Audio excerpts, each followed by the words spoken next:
আসসালামু আলাইকুম। আজকের সামারি বইতে স্বাগত জানাচ্ছি। আজকের বই meditations on first philosophy. Meditations on first philosophy বইয়ের লেখক রেনে দেকার্ত।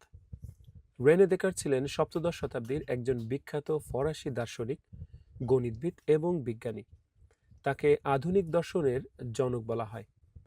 তার সবচেয়ে বিখ্যাত উক্তি I think therefore I am, আমি চিন্তা করি তাই আমি অস্তিত্বশীল, দর্শন শাস্ত্রের গতিপথ পরিবর্তন করে দিয়েছিল। তাহলে শুরু করছে আজকের বই মেডিটেশনস অন ফার্স্ট ফিলসফি। আপনাকে যদি জিজ্ঞেস করা হয় পৃথিবীর সবচেয়ে বিখ্যাত দার্শনিক উক্তি কোনটি, আপনার মাথায় হয়তো আসবে কার্ল মার্কসের দুনিয়ার মজদুর এক হও। কিন্তু দর্শনের ইতিহাসে সবচেয়ে বিখ্যাত এবং প্রভাবশালী উক্তিটি হল I think therefore I am, বা আমি চিন্তা করি তাই আমার অস্তিত্ব আছে। কিন্তু রেনে দেকার্তে কেন এই বাক্যটি বলেছিলেন? তিনি কি প্রমাণ করতে চেয়েছিলেন? আজকের ভিডিওতে আমরা রেনে দেকার্তের বিখ্যাত বই মেডিটেশনস অন ফার্স্ট ফিলসফি নিয়ে আলোচনা করব। এই বইটি আপনাকে আপনার চারপাশের সব কিছু নিয়ে সন্দেহ করতে শেখাবে এবং শেষ পর্যন্ত প্রমাণ করবে যে আপনি আসলেই পৃথিবীতে বেঁচে আছেন কি না।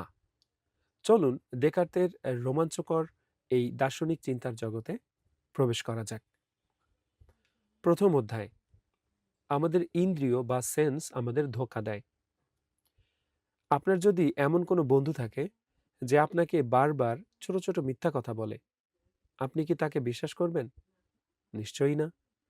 দেকার্ত বলেছেন আমাদের পাঁচটি ইন্দ্রিয় যেমন চোখ, কান, নাক, ত্বক, জিভ ঠিক সেই মিথ্যুক বন্ধুর মতো যারা প্রতিনিয়ত আমাদের ধোঁকা দিচ্ছে। বিশ্বাস হচ্ছে না? একটু স্বপ্নের কথা চিন্তা করুন। যখন আমরা স্বপ্ন দেখি তখন সবকিছু কত বাস্তব মনে হয়, তাই না? ঘুম না ভাঙা পর্যন্ত আমরা বুঝতেই পারি না যে ওটা একটা স্বপ্ন ছিল। শুধু স্বপ্নে নয়, বাস্তবেও আমাদের সেন্স আমাদের বোকা বানাতে পারে। জিম ক্যারির বিখ্যাত সিনেমা দ্য ট্রুম্যান শো এর কথা মনে আছে? যেখানে ট্রুম্যান ভাবতো তার চারপাশের জগৎটা বাস্তব, কিন্তু আসলে পুরো জগৎটাই ছিল একটা টিভি সেট যা একজন ইভিল জিনিয়াস বা দুষ্ট লোক কন্ট্রোল করত। দেকার্ত বলেছেন এমনও হতে পারে যে কোনো এক দুষ্টু শয়তান মায়া তৈরি করে আমাদের চারপাশে সবকিছু মিথ্যেভাবে দেখাচ্ছে। তাই আমাদের চোখ যা দেখে, কান যা শোনে, তাকে কোনোভাবেই 100% সত্য বলে বিশ্বাস করা যায় না। চারপাশের সবকিছু নিয়েই আমাদের সন্দেহ করা উচিত। দ্বিতীয় অধ্যায়, আমাদের চিন্তাই প্রমাণ করে যে আমাদের অস্তিত্ব আছে। সবকিছু যদি মিথ্যে বা মায়া হয় তবে সত্যিটা কি? আমাদের যে আমরা যে পৃথিবীতে আছি তার প্রমাণ কি? দেকার্ত বলছেন যদি কোনো দুষ্ট শয়তান আমাদের ধোঁকা দিয়েও থাকে, তবুও একটা জিনিস সে মিথ্যা প্রমাণ করতে পারবে না, আর তা হলো আমাদের চিন্তা করার ক্ষমতা। আমি যে সন্দেহ করছি বা আমি যে চিন্তা করছি এটি তো সত্যি। আর যদি আমি চিন্তা করতেই পারি, তার মানে হলো আমি বলে কেউ একজন আছে যে চিন্তাটা করছে। যেমন ধরুন, এক টুকরো মোম আগুনে গলে গেলে তার রূপ, গন্ধ, আকার সব বদলে যায়।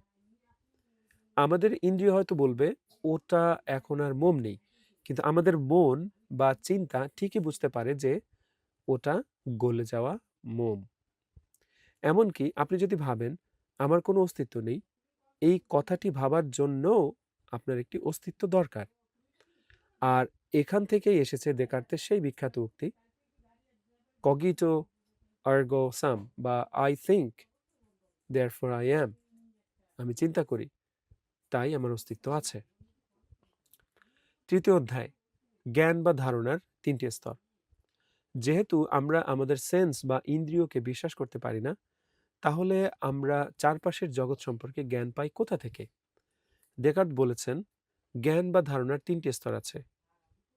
প্রথম স্তরের নাম ইনেট আইডিয়াস বা সহজাত ধারণা, যে জিনিসগুলো আমরা শুধু মন বা বুদ্ধি দিয়ে বুঝতে পারি, এগুলো দেখার প্রয়োজন হয় না। যেমন জ্যামিতির ত্রিভুজ বা বৃত্ত, এগুলো হলো সবচেয়ে খাঁটি জ্ঞান।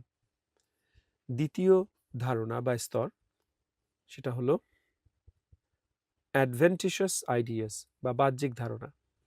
যেগুলো বাইরের জগৎ থেকে জোর করে আমাদের উপর আসে। যেমন আগুনের কাছে গেলে গরম লাগা। তবে এগুলো ১০০% বিশ্বাসযোগ্য নয়। কারণ সেন্স আমাদের ধোঁকা দিতে পারে। যেমন সূর্যকে দেখলে মনে হয় একটা ছোট বল। কিন্তু বুদ্ধি দিয়ে আমরা জানি সূর্য পৃথিবীর থেকে অনেক, অনেক গুণ বড়। এবং সবশেষের স্তর ফ্যাক্টিশিয়াস আইডিয়াস বা কাল্পনিক ধারণা। যেগুলো আমরা নিজেদের কল্পনা দিয়ে তৈরি করি। যেমন ডানাওয়ালা ঘোড়া বা অর্ধেক মানুষ, অর্ধেক ছাগল ইত্যাদি। এগুলোর বাস্তবতার মাত্রা সবচেয়ে কম। চতুর্থ অধ্যায়, ঈশ্বরের অস্তিত্বের প্রমাণ। ডেকার্ত প্রমাণ করেছেন যে আমি আছি কারণ আমি চিন্তা করতে পারি। কিন্তু এই চিন্তা করার ক্ষমতা আমাদেরকে কে দিল? যেহেতু আমরা জন্মের পর থেকেই চিন্তা করতে পারি, তাই এটি আমরা নিজেরা তৈরি করতে পারি না। কারণ কোনো কিছুই তার কারণ ছাড়া তৈরি হতে পারে না। আগুন ছাড়া যেমন গরম হওয়া সম্ভব নয়, তেমনি এই চিন্তা করার ক্ষমতা নিশ্চয়ই এমন কারো কাছ থেকে এসেছে, যার চিন্তা করার ক্ষমতা আমাদের চেয়েও অনেক বেশি এবং নিখুঁত। ডেকার্তের মতে সেই সর্বোচ্চ এবং নিখুঁত চিন্তাশীল সত্তাই সুপ্রিম থিংকিং বিং হলেন ঈশ্বর। যেহেতু আমাদের মনে নিখুঁত বা পারফেক্ট কিছুর ধারণা আছে, আর আমরা নিজেরা যেহেতু পারফেক্ট নই, তাই এই নিখুঁত ধারণাটি নিশ্চয়ই কোনো পারফেক্ট সত্তা বা ঈশ্বরই আমাদের মনে দিয়ে দিয়েছেন। পঞ্চম অধ্যায়, মাইন্ড বা মন এবং শরীর বা বডি সম্পূর্ণ আলাদা। আমাদের চিন্তাই প্রমাণ করে যে আমরা আছি, কিন্তু চিন্তা করার জন্য কি শরীরের দরকার আছে? ডেকার্ত বলছেন না, মন বা আত্মার, মাইন্ড বা সোল, কোনো আকার বা ভৌত বৈশিষ্ট্য নেই। মন হলো অস্তিত্বের প্রথম এবং সর্বোচ্চ স্তর, যা শরীর ছাড়াই স্বাধীনভাবে চিন্তা করতে পারে। অন্যদিকে শরীর হলো অস্তিত্বের দ্বিতীয় স্তর, যা শুধু ইন্দ্রিয় বা সেন্সের উপর নির্ভর করে। যেহেতু ঈশ্বর চাইলে যে কোনো কিছু আলাদাভাবে তৈরি করতে পারেন, তাই মন এবং শরীর একে অপরের উপর নির্ভরশীল নয়। আর মন যেহেতু শরীর থেকে আলাদা, তাই লজিক্যালি প্রমাণ করা যায় যে শরীর মারা গেলেও মন বা আত্মা বেঁচে থাকতে পারে। শেষ করছি আজকের বই। রেনে ডেকার্তের এই দর্শন আমাদের শেখায় চারপাশের জগৎকে অন্ধভাবে বিশ্বাস না করে লজিক বা যুক্তি দিয়ে বিচার করতে। আমাদের ইন্দ্রিয় বা সেন্স আমাদের ধোঁকা দিতে পারে, কিন্তু আমাদের চিন্তা করার ক্ষমতা বা মাইন্ড হলো চরম সত্য। এই চিন্তা করার ক্ষমতাই আমাদের নিজস্ব অস্তিত্ব এবং ঈশ্বরের অস্তিত্ব প্রমাণ করে। শরীর নশ্বর হলেও আমাদের মন বা আত্মা সম্পূর্ণ স্বাধীন। এই বই থেকে আপনার জন্য অ্যাকশনেবল টিপ হলো, পরের বার যখন কোনো কিছু দেখবেন বা শুনবেন, সাথে সাথেই তা বিশ্বাস না করে একটু সন্দেহ বা ক্রিটিক্যাল থিঙ্কিং করার চেষ্টা করুন। নিজের বুদ্ধি বা লজিক দিয়ে বিচার করুন যে আপনি যা দেখছেন তা আসলেই সত্যি কি না।